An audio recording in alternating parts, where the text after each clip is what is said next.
What is up, YouTube tool tubers of the world? My name is Brad. Welcome to my work.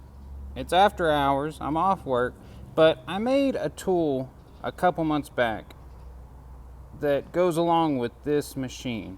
This is going to be a quick video. It's just something that has really helped me at work use this machine by myself.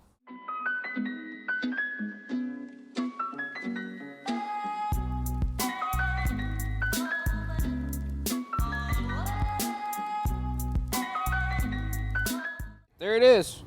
That's what I made. It's not pretty, it's not fancy, and you're probably wondering right now, well, Brad, what the hell is that? I'll give you a quick rundown of what it does. I work for a very small company, so you know, when I'm not working as an operator running equipment and I'm not being an electrician, I do a lot of the fabricating here.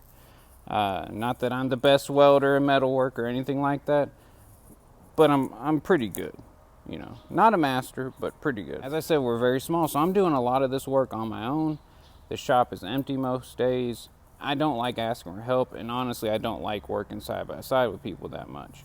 So the problem I ran into is these sticks of 1.5 tubing is what we work with a lot. Now this is a little bit thinner, but we even have the thicker wall stuff that gets pretty heavy because you got to buy it in a 20-foot section. When you're having to chop it, that's where this thing comes in handy. I was just using like a roller, like right there, but I got tired of, you know, you make a cut, you move your roller, you got to make another cut, and we don't have a bunch of rollers to where I can just put them in a line. And so this was a real nice solution I made in probably an hour after work one day. And what it helps me do is, you know, I line my cut up, I cut it, and then, mind you, I'm filming, but even with one hand, I can move my piece up to my next cut. I can move it back. If I loosen up that bolt in the back, we can do a 45. You know, it just really helps you move longer pieces. Now this piece right here is only like 10 foot. So, no, might be like a little bit longer, might be 14. So you can just imagine a 20-foot stick sticking way down there. That's a long piece of tubing. So this really has come in handy to let me get through making all my cuts very quickly. You can see it also provides quite a nice little counterweight. I got at least 8 foot sticking off of that end, and it's still nice and level. So let me take you through the basic features of it. There's not that many, it'll be real quick. We'll just start at the bottom. This is all made out of scrap that we had laying around the shop. We got some casters, some cheapo casters. They don't have to be real heavy duty. Angle iron, square tubing, then more square tubing. Welded this washer to the square tubing, then welded a nut on top. That way the threads can just go up and down, so you can raise or lower it, which I'm really glad I did that because I wasn't going to do it. But just the other day we had to switch this pallet, which changed the height of it a little bit. It really, really worked out that I did that. I don't know what was going on this day I did these welds, so just ignore those. Like I said, I'm not a professional welder. I just piece shit together. I mean, the only thing I would change is, and I can still do it, is put another nut here. That way you can actually lock in your height. I put the top a little wide because most of the time when I'm cutting tubing, as long as my cut list works out, I'll try to cut 2, sometimes even 3 pieces at once, depending on how much shit I'm having to make.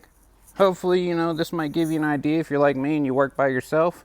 If you want to see a review of this Klutch bandsaw, let me know. Even though it's not mine, I use the shit out of it, and I think there's plenty of people that might like to know about it before they go out and spend, I don't know, $400 to $600, whatever this one costs. I'll try to get it maybe next time I come back out.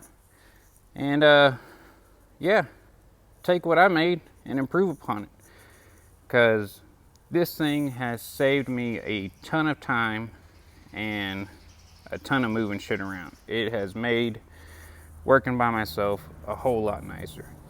So I appreciate y'all stopping by. Hopefully this video wasn't too long, but you never know, I tend to ramble. And as always, hit that like button, hit that subscribe button down there, and I'll holler at y'all next time. Peace.